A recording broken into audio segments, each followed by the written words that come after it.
As we have already discussed about the introduction to fluid mechanics, fluids can be divided as liquids and gases.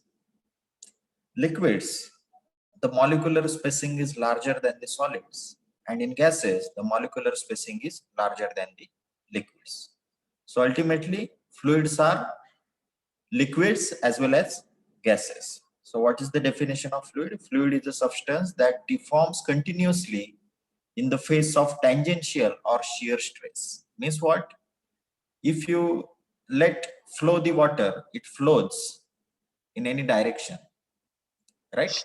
According to this law.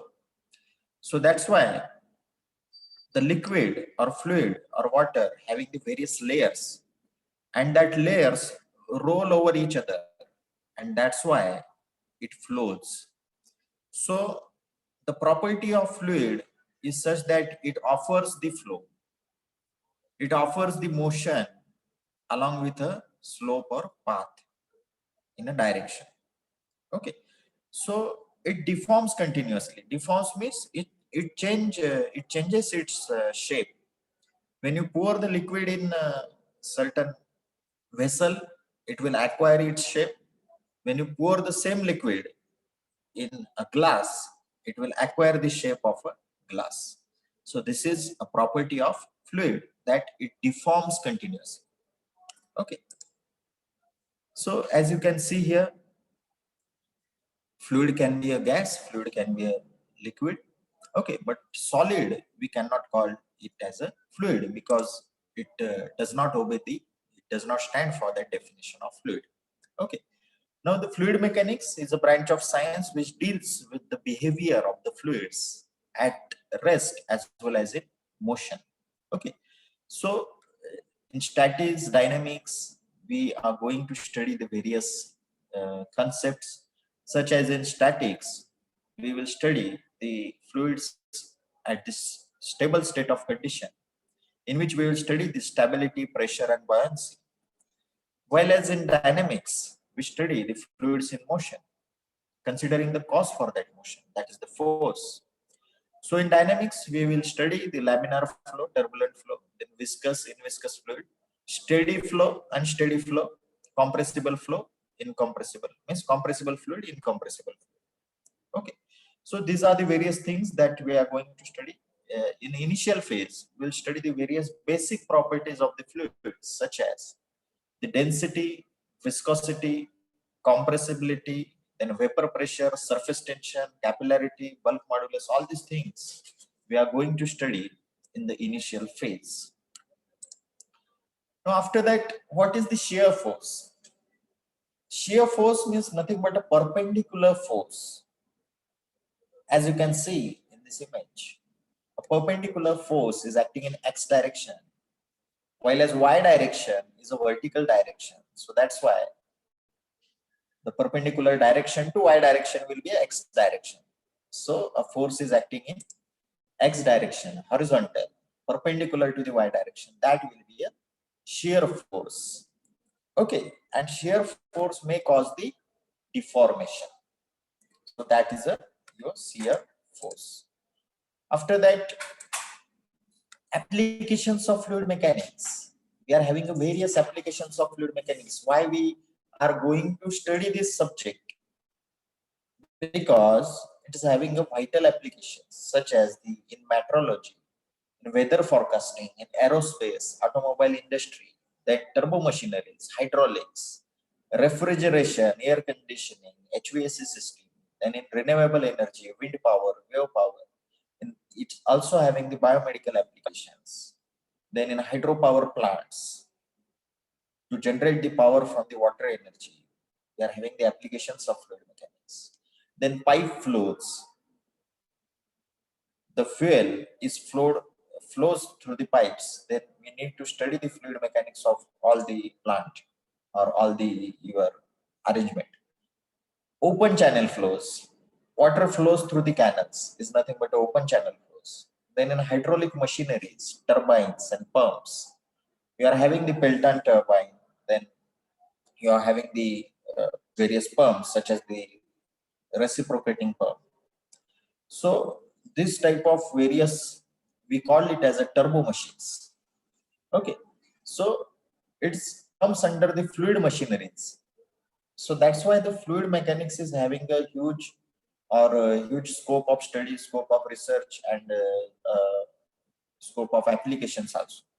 Okay, so as far as the civil engineering is concerned, it is the one of the important subject comes under the civil engineering branch. That's why we need to study this subject, fluid mechanics. Then, as far as the statics is considered, then the fluid will be considered as in a rest. So no relative motion between the adjacent fluid layers, and that's why the shear stress is zero. What is meant by stress? Stress is nothing but your force divided by area. So F divided by A will stress. Okay. So this is your stress, and what is the strain? Change in dimension divided by original dimension. Change in dimension divided by original dimension is your what we call it as a strain. So these are the one of the basic definitions of the material science, and that you need to remember.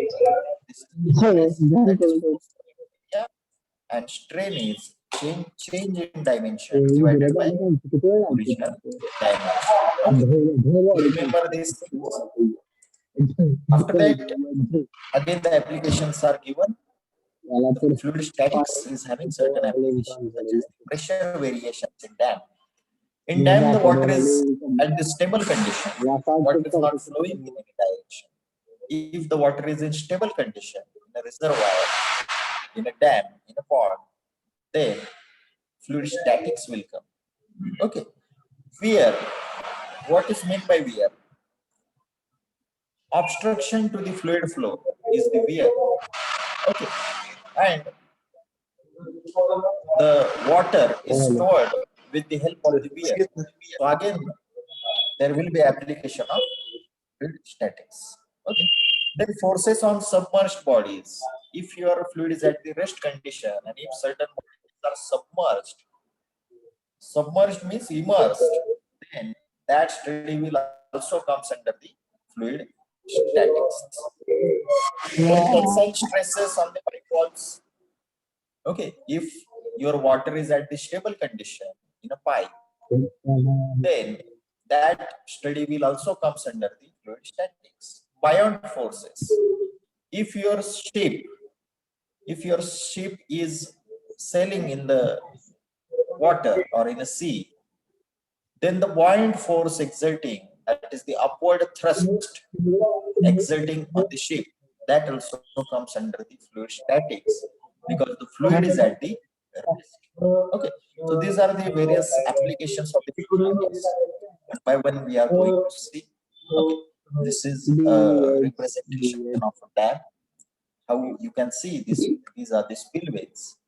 Okay, and the water is these are the spillways through which the water is allowed to pass over it, allowed to flow over it, and it is carried over to the downstream location.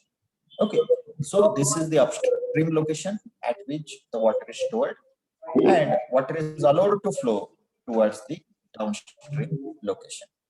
Okay, after that, these are the gates for the dam, and this is the weir, as you can see here. This is the weir which creates the obstruction to the fluid flow. Okay, so this is the weir. This is the regulators which regulate the flow into the canal, and the pressure under the pipe. This also comes under the your fluid statics. When a water is there inside a pipe, it exerts the pressure on the walls of the pipe.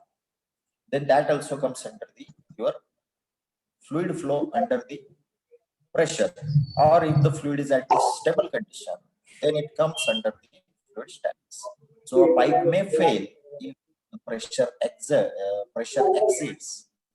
the bearing capacity of the your pipe. Okay, so these are the conditions that we need to study in detail afterwards. So this is how the pressure is being exerted. If a cylindrical portion of pipe is considered, then how much is the pressure? Okay, so to calculate this pressure, we need to study some basic quantities such as the density, then shear stress or pressure. Then we need to study your surface tension, then various other properties. Then after studying all the basic properties, we are able to formulate all these things, and we able to calculate this type of forces such as the buoyant forces, as you can see. Okay, so the weight of the ship is acting downward, and the thrust or buoyant force is acting in upward direction, as you can see here. So these comes under the applications of the fluid statics. All these things will come under the application of fluid statics. Okay. Now after that, buoyancy means the buoyant force which is in upward direction. Okay, which is in upward direction. So that will be your buoyant force. Okay. So because the pressure increases as the fluid gets deeper, there is more pressure on the bottom of the object in a fluid. Okay. So these are the various conditions. Then what are the properties of fluid? Various properties of fluid we are able to see here, such as the density is there, then specific weight is there, specific volume is there, specific gravity is there, kinematic and dynamic viscosity is there, then surface tension is there, capillarity is there. One by one we are going to study all these things. Okay, so what is the density? Density is the what you can say a mass per unit volume. Okay, so mass is given in kgs and volume is given in meter cube. Okay, so as we discussed this thing in previously also, so there is a effect of temperature on these things. Okay, so you should remember these things. Okay, so STP means what? Standard temperature and pressure condition. So as you can see here, the density of water is measured as 1000 kg per meter cube at 4 degrees Celsius and at atmospheric pressure. Okay, so that is the standard temperature and pressure. Okay, afterwards you remember this value 1000 kg. Okay, so your heavier liquid will settle down and lighter liquid will try to come at the top of your layers. Okay, so this will happen, and these are the various numbers given here as far as the densities are considered. Okay, now what is the weight density? Weight density is your specific weight divided by volume. That is the specific weight or weight density. Okay, the unit is Newton per meter cube. With increase in temperature, volume increases and hence the specific weight decreases. Okay, so these are the various criteria as far as your temperature is considered. Now, what is the specific gravity? It is also known as the relative density. It does not have any unit. Density of fluid divided by density of standard fluid. As it is a ratio of similar quantities, it is dimensionless. It has no units. Okay. In case of liquids, water at the 4 degrees Celsius is considered as a standard liquid. Again, the same thing is given here. So therefore, density of water is 1000 kg per meter cube, which is considered as a standard liquid. So the value will come at the denominator, not at the numerator. If you want to calculate the specific gravity of mercury, then the value is 13000 divided by 1000. 1300 divided by 1000. That is 13000 divided by 1000 means 13.6. Dimensionless will be the specific gravity or relative density of your mercury, which is 13.6 times heavier than the water. So in numerator, the value will be for fluid, and in denominator, the value will be of water that we have considered as a standard fluid or liquid. Okay, so specific volume divided by mass, it is the inverse of your what you can say mass density. The formula for mass density is mass per unit volume, and the formula for specific volume is inverse of that. Inverse of that means volume divided by mass. Okay, so the unit will be also inverse, meter cube per kg. For density, the unit was kg per meter cube, and for specific volume, it will be inverse of that. That is meter cube per kg. Okay, so these are the very basic things. Then we come to the kinematic and dynamic viscosity. Viscosity, by virtue of which the fluid offers the resistance against the flow, means the various layers of fluid having certain resistance to each other, right? The heavier liquid will not flow that much. The lighter liquid will flow suddenly, like water. If you pour the water on the floor, the water suddenly get flows on the floor. But if you pour the heavier liquid, such as the mercury, it will not flow suddenly as compared to water. So this is the difference. Then why this thing happens? Because of the viscosity, right? So viscosity is because of the cohesive forces. Cohesive forces means intermolecular forces which attracts each other. Okay, so these things are there. Now we can plot a graph. We have also studied this Newton's laws, Newton's first law of motion, Newton's second law of motion, Newton's third law of motion, right? What is the Newton's first law of motion? That is the law of inertia. A body continues in its state of rest or in motion unless it is acted upon by an external unbalanced force. This is the Newton's first law of motion that we have studied it in our physics subject. Newton's second law, F is equal to ma. It is the outcome of Newton's second law. Newton's third law, everyone knows the Newton's third law. To every action there is equal and opposite reaction, right? Whenever someone tells us something, then we reply him with this law. To every action there is equal and opposite reaction. So we will never forget the Newton's third law. Either we will forget the Newton's first two laws, but third law we will remember it always. To every action there is equal and opposite reaction. Now this is also one of the Newton's laws. Newton's law, that is the Newton's law of viscosity. Okay, now what is the Newton's law of viscosity? Shear stress is directly proportional to shear strength. This is the law. Okay, and what is the expression for that law? This is the expression for this law. As you see here, this is the expression for this law. Tau is equal to mu du by dy, as you can see here. Okay, so I will put here a rectangle so that you can see it here.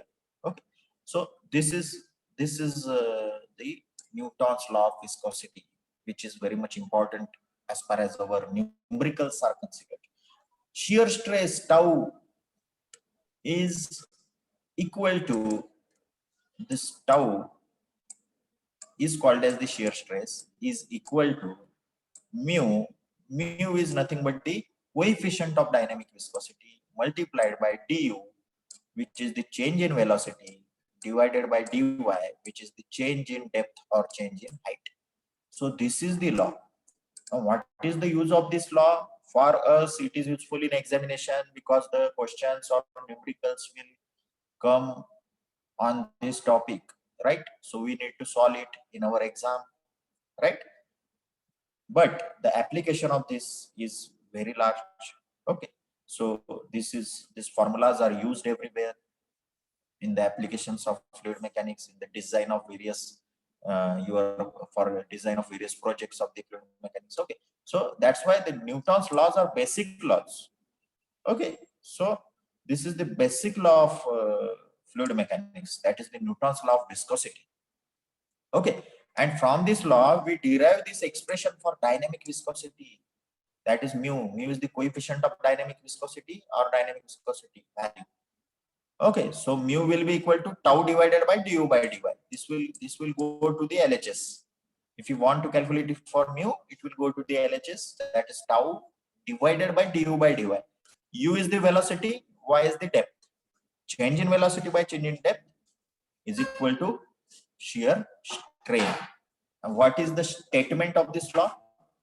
The statement of this law is shear stress is directly proportional to shear strain, and mu is the constant of proportionality. So this is the constant, and that value of constant is nothing but your dynamic viscosity.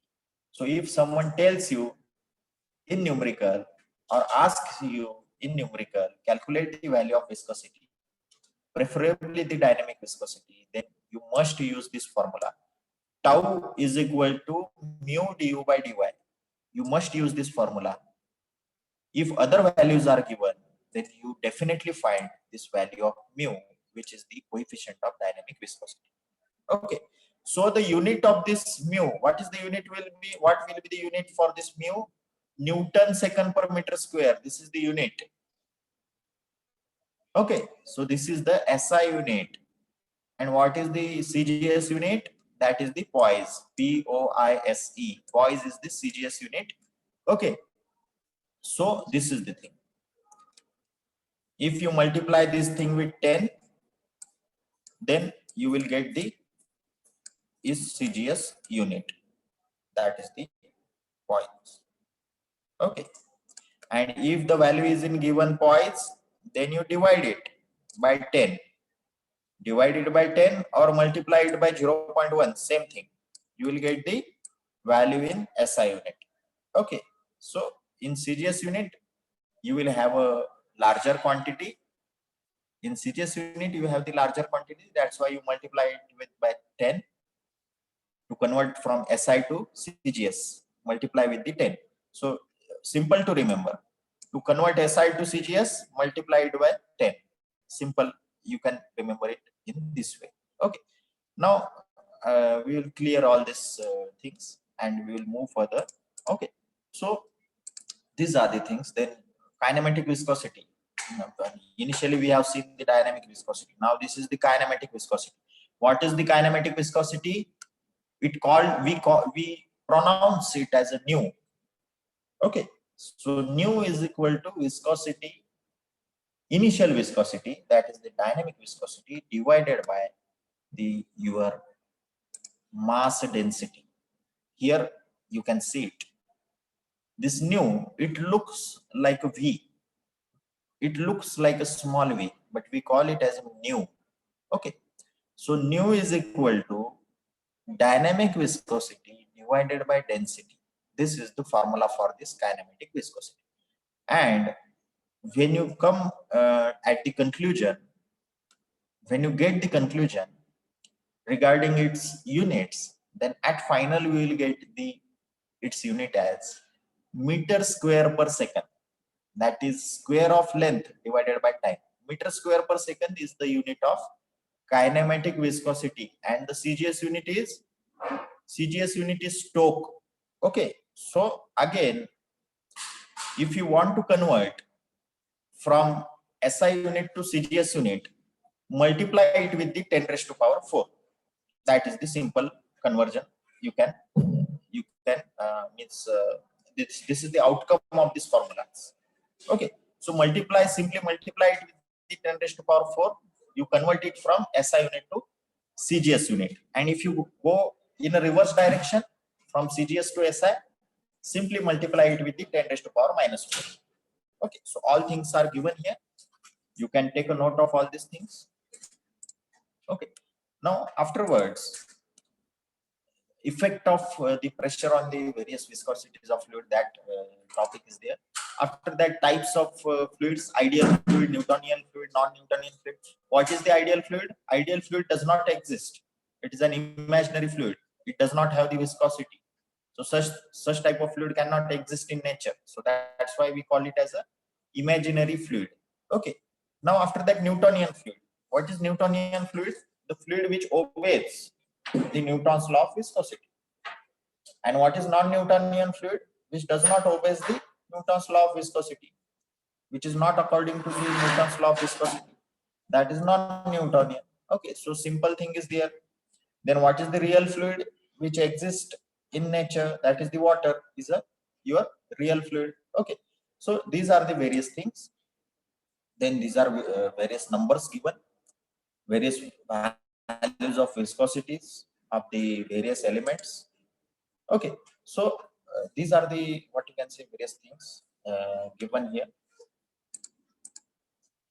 Then we will come towards the numericals, because the numericals are very much important to us. So as you can see in this numerical, a plate 0.025 mm distant from a fixed plate moves at 60 centimeter per second, which is the velocity given in centimeter per second, and requires a force of 2 Newton per unit area, that is 2 Newton per meter square, to maintain this speed. We need to determine the fluid viscosity between the plates. This is the numerical to find the viscosity. Now, whenever you are going to solve any numerical, first of all, write down the given values. After that, write down the value which is to be find out. To find which thing we need to find, viscosity. Okay, and after that, write down the solution, and in that solution, write down what you are going to do, by which method you are going to solve this numerical. Okay, write the answer in steps. Okay, solve it in detail, and after solving it, when you will get the final answer, make a rectangular bracket, rectangular box to that answer, so that it will be visible to the invigilator. So this is the proper method. Draw the diagram, explain the all things, give the description. Okay, so this is the general methodology to solve any numerical to get the maximum marks out of the numerical. Okay, now in this numerical, we are going to use the formula shear stress tau is equal to mu du by dy, and this formula is derived, this formula is outcome of the Newton's law of viscosity. It's nothing but that. So what you are going to do, you are going to apply the Newton's law of viscosity, and that's why what you should do, you should write here that according to the Newton's law of viscosity, we get shear stress tau is equal to mu multiplied by du by dy. Then write down what is mu, what is du, what is dy, and after that put all these values in this formula and then get the answer in SI unit. Now to get the answer in SI unit, you should convert all the CGS unit to SI unit. This is the basic thing that you can do it in solution. First 2 to 3 steps you can consume for it. Okay, now after that we will move towards the our next topic, that is the compressibility and bulk modulus. What is the compressibility? It is the inverse of bulk modulus. And what is the bulk modulus? Volumetric stress divided by volumetric strain is the your bulk modulus. Okay, so you might have studied it in physics, the modulus of elasticity, the modulus of rigidity, then compressibility. All these things you might have studied it in your previous subject, that is physics. Okay, so you can have the various definitions and various outcomes according to this basic concept, such as the surface tension. Now, what is the surface tension? Force per unit length which acts on the surface. Force acting on the surface is nothing but a surface tension. Okay, what is the best example of surface tension? A leaf floating on the surface of water is the example of surface tension. Liquid droplets acquiring the spherical shape on the leaf of plant is the example of surface tension. So there can be various examples, and we denote it by the abbreviation sigma. Okay, so as you can see here, now this needle is floating on the surface of water because of the surface tension. These bubbles are floating in the air because of the surface tension.